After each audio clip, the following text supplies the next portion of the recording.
स्वागत है दोस्तों आप सभी का फिर से ईएल क्लासेस पे। आज की पोएम का नाम है द ट्रीज बाय एड्रीने रिच।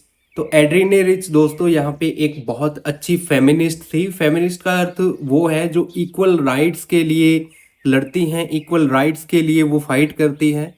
तो एड्रीने रिच भी यही चाहती थी कि महिलाओं को मर्दों जैसा उनको इक्वल राइट्स मिले, मर्दों जैसा उनको अधिकार मिले।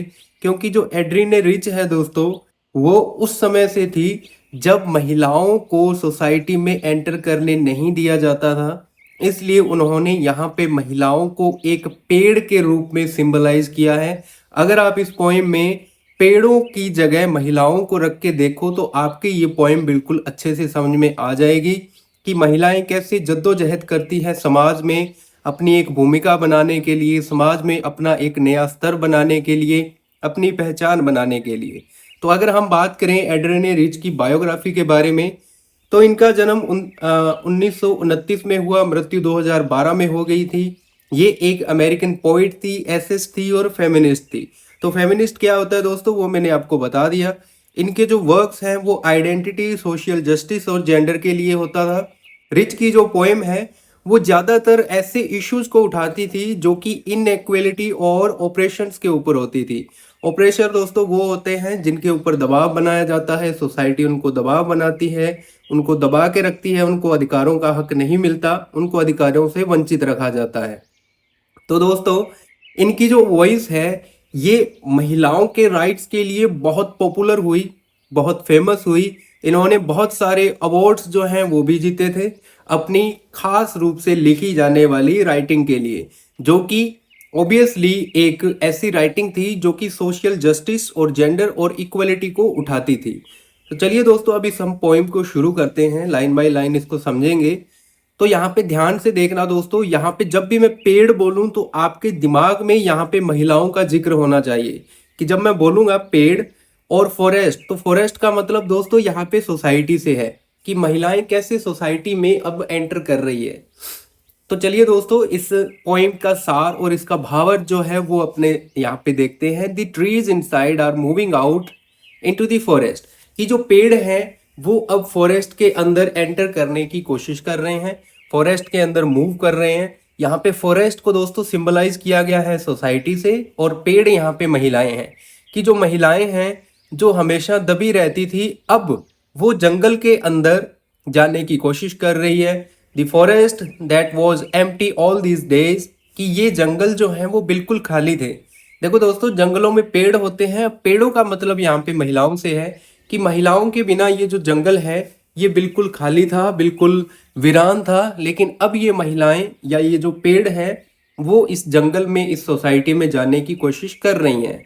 Where no bird could sit, जहाँ पे कोई पक्षी नहीं बैठ सकता। नो इंसेक्ट हाइड, ना ही कोई इंसेक्ट छिप सकता है। नो सन बरी, ना ही कोई सूरज छुपा सकता है।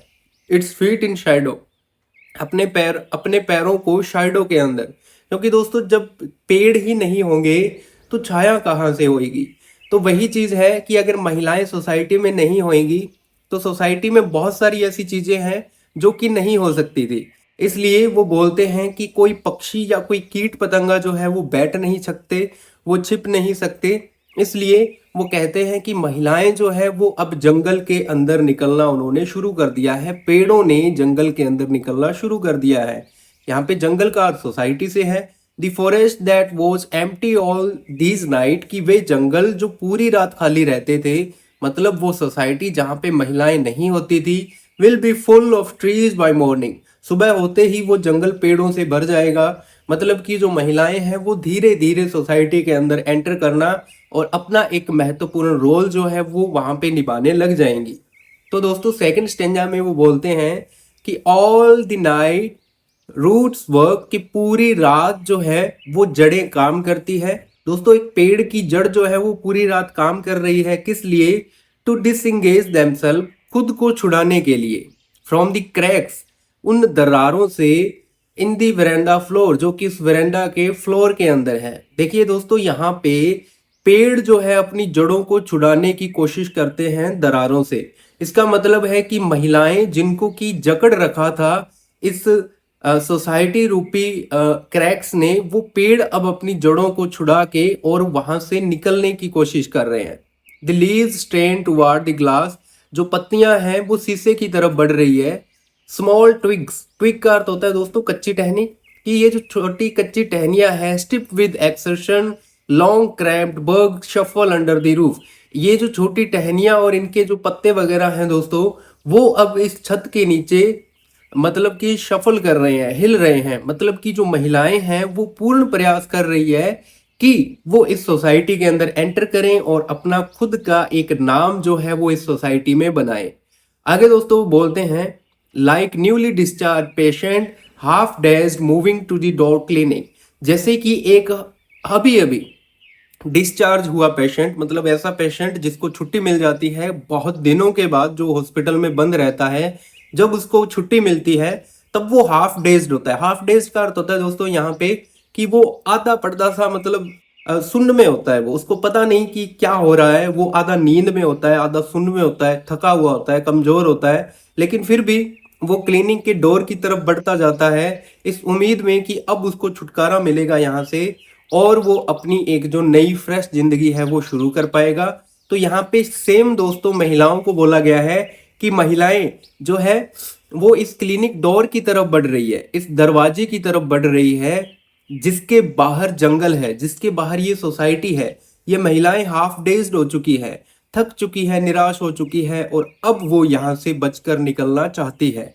आगे वाले स्टेंजा में दोस्तों वो बोलते हैं कि I sit inside door open to the veranda writing long letter. तो राइटर यहाँ पे बोलती है कि मैं वेरांडा के अंदर ही बैठी थी और मैं देख रही थी कि क्या कुछ हो रहा है, और मैं एक लॉन्ग लेटर लिख रही थी, एक लंबा पत्र लिख रही थी, in which I scarcely mention the departure of the forest from the house, जिसके अंदर मैं लिख रही थी कि इस जंगल का जो डिपार्चर है, ये जंगल किस तरह से अब इस घर से बाहर निकलेगा, मैं इसको देख रही थी और इसे अपने लेटर के अंदर लिख रही थी।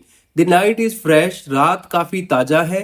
The whole moon shine in sky, कि पूरा चांद जो है वो स्काई के अंदर चमक रहा है।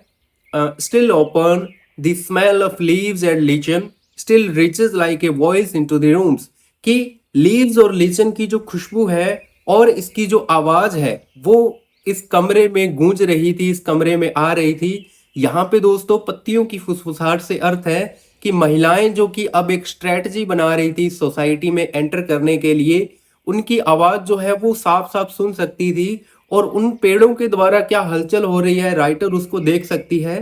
कहने का अर्थ कि महिलाएं कैसे खुद को इस सोसाइटी में एंटर करने की कोशिश कर रही है, वो उसको अच्छी तरह से और भली भांति उसको देख रही है, समझ रही है और एक लंबे लेटर के अंदर लिख रही है। लेटर दोस्तों यहाँ पे इसी पॉइंट को रिप्रेजेंट किया गया है। आगे वाली, my head is full of whisper, मेरा जो सर है वो फुसफुसाहटों से भर चुका है। विच टुमारो विल बी साइलेंट, जो कि कल शांत हो जाएगी।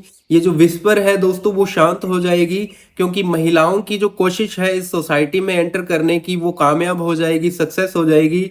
इसलिए ये जो विस्पर है, जो फुसफुसाहट है वो बंद हो जाएगी।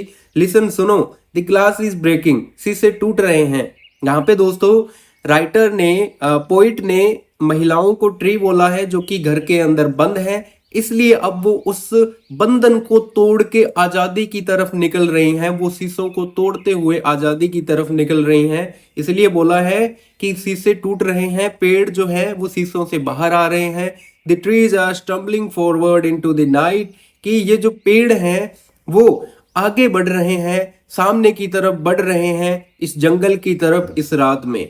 तो यहाँ पे दोस्तों राइटर साफ साफ बोल रही हैं कि महिलाएं जो है वो सोसाइटी में एंटर कर रही हैं।